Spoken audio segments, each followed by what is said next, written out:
warahmatullahi wabarakatuh. Bismillahirrahmanirrahim. Alhamdulillahirrabbilalamin. Allahumma salli ala Sayyidina Muhammad wa ala ali Sayyidina Muhammad. Alhamdulillah, pada kesempatan kali ini saya mencoba menguraikan ringkasan materi filologi yang merupakan tugas dari Bapak dosen kita, yaitu Bapak dosen Ilyas Ihsani. Baik, kita berangkat dari definisi filologi itu sendiri.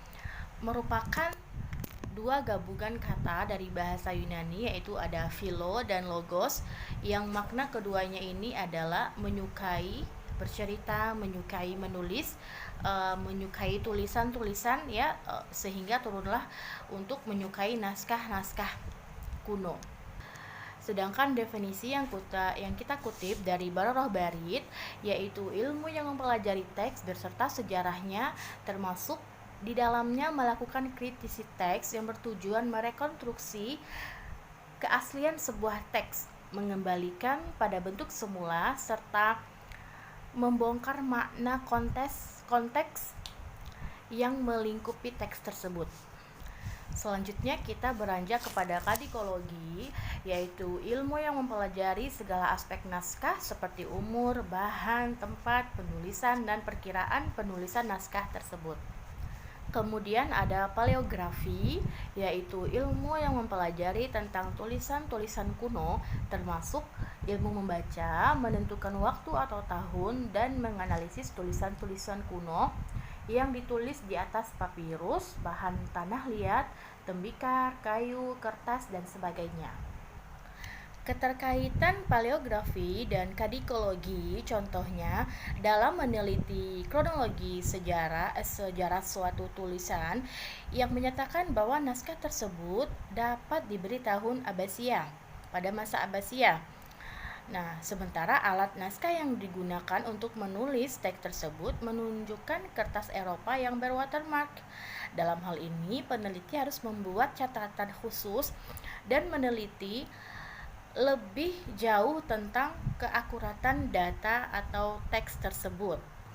Nah, baik, kita kembali kepada kadikologi. Nah, dalam kadikologi nanti kita akan menemukan biasanya kita akan menemukan bentuk-bentuk naskah yang unik ya. Misalnya bentuknya kolofon. Nah, dalam naskah biasanya ditulis tipe teks, cara penyalinan, cara membandingkan huruf, rubrikasi, dan ilustrasi. Di dalamnya terdapat informasi tentang judul buku, nama pengarang, tanggal penulisan buku, nama penyalin, tempat disalin, dan bentuk akhir seperti tamat atau huruf mim dan huruf H. Nah, selanjutnya kita juga akan menemukan istilah kata alihan.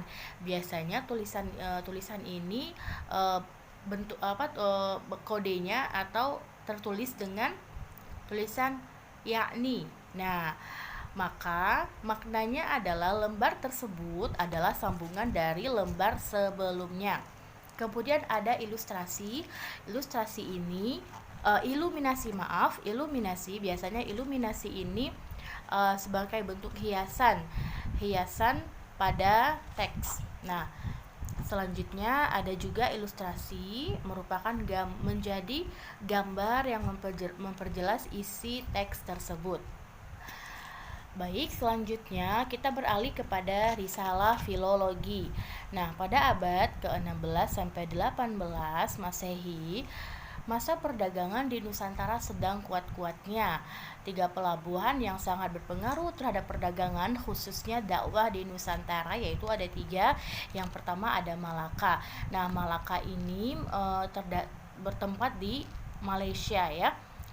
Nah, sebelum jatuh ke Portugis, Malaka atau Malaysia ini merupakan daerah yang kuat terhadap perdagangan, sehingga juga kuat terhadap berkembangnya dakwah pada saat itu. Kemudian ada Maliki. Nah, diambil dari nama Sunan Wali Songo, yaitu Imam Malik Ibrahim di Gresik. Nah, di Gresik merupakan juga lokasi perdagangan. Beliau membuat sebuah pesantren yang berbasis bisnis dan wirausaha. Nah, disinilah menjadi pusat perdagangan sekaligus pusat berkembangnya dakwah di Nusantara. Kemudian ada Maluku. Maluku ini diambil dari keadaan pada saat itu Pulau Maluku itu sendiri yang merupakan banyaknya kerajaan-kerajaan. Makanya disebut Maluku, atau jamaknya dari kata mulk atau muluk yang berarti raja-raja. Nah, biasanya ditemukan istilah jaziratul muluk ya. Raja-raja di sana terdapat banyak sekali kerajaan-kerajaan seperti Tidore dan sebagainya. Nah, karena kerajaan ini banyak menghasilkan rempah-rempah sehingga menjadi rebutan para penjajah. Baik, kita berlanjut kepada alat tulis. Nah, alat tulis yang pertama dikenal dalam sejarah itu adalah pena. Nah, pena pun sudah dikenal jauh ya sebelum berkembangnya Islam. Misalnya pada saat Nabi Idris, Ibnu Abbas radhiyallahu anhu mengatakan bahwa Nabi Idris adalah orang pertama yang menggunakan pena. Kemudian juga Allah mengatakan dalam Al-Quran kalimat pena dalam surah Al-Kahfi. Baik, yang kedua adalah gurdi. Biasanya ditemukan di gua yang merupakan goresan pertama manusia. Diperkirakan sejak zaman Pleistosen. Nah, alat untuk menggores dinding gua sendiri adalah batu runcing. Gurdi ini berupa kepingan batu yang dihaluskan. Kemudian ada lauh yang terbuat dari tanah liat. Saat ini pun masih digunakan di Maroko oleh para penghafal Quran. Di sana mereka dikenal menulis Al-Quran di lauh tanah liat ya, lauh di tanah liat. Kemudian lauh ini biasanya terbuat dari tanah liat. Kemudian selanjutnya ada jarum dan kuil. Nah, jarum ditemukan oleh seorang Yunani sekitar tahun 1700 Masehi, sebelum Masehi, yang terbuat dari tulang atau gading yang digoreskan di lempengan kayu. Nah, kemudian kuil sebagai alat tulis juga terbuat dari bulu ayam atau bulu angsa pada umumnya, dikenal sejak zaman Mesir kuno. Kemudian ada alang-alang dan kuas. Masyarakat Mesir tercatat menggunakan alang-alang untuk menulis di daun papirus. Alang-alang ini dipilih yang kuat. Kemudian ada kuas juga mulai digunakan sebagai peranti menulis di atas papirus. Kemudian ada buluh dan stilus. Buluh diruncingkan ujungnya agar dapat digunakan. Kemudian stilus pertama kali digunakan oleh orang Romawi, digunakan sebagai alat tulis yang medianya itu seperti tablet kayu. Kemudian ada istilah pengerupa, disebut juga menulis lontar. Kemudian ada fountain pen dari Belanda. Berbeda dengan pena biasa karena fonten tidak perlu ditekan untuk mengeluarkan tintanya. Ditemukan pada tahun 1700-an. Kemudian ada pensil dan roller ballpoint. Pada tahun 1564, orang tadi kenal menemukan potongan hitam mengkilap di sekitar akar pohon yang terdapat di sebuah daerah di Inggris. Nah, potongan ini ternyata dapat digunakan untuk menggambar dan menulis. Kemudian Louis Waterman pada tahun 1884 menciptakan pena dengan saluran yang memungkinkan udara dan tinta bergerak secara stimulan. Kemudian beberapa tahun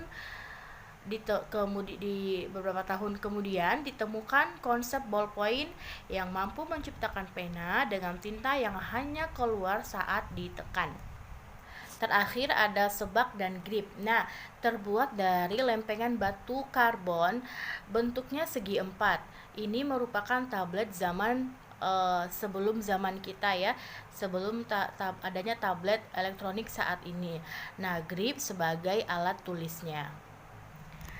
Demikian yang saya sampaikan. Sebagai penutup, saya ingin menyatakan bahwa filologi ini sangat dekat dengan sejarah dan arkeolog, dan sangat pantas sekali bagi kita seorang pendidik dan seorang muslim untuk menyelami ilmu filologi ini. Baik, Sekian dari saya. Saya tutup akhirul kalam. Assalamualaikum warahmatullahi wabarakatuh.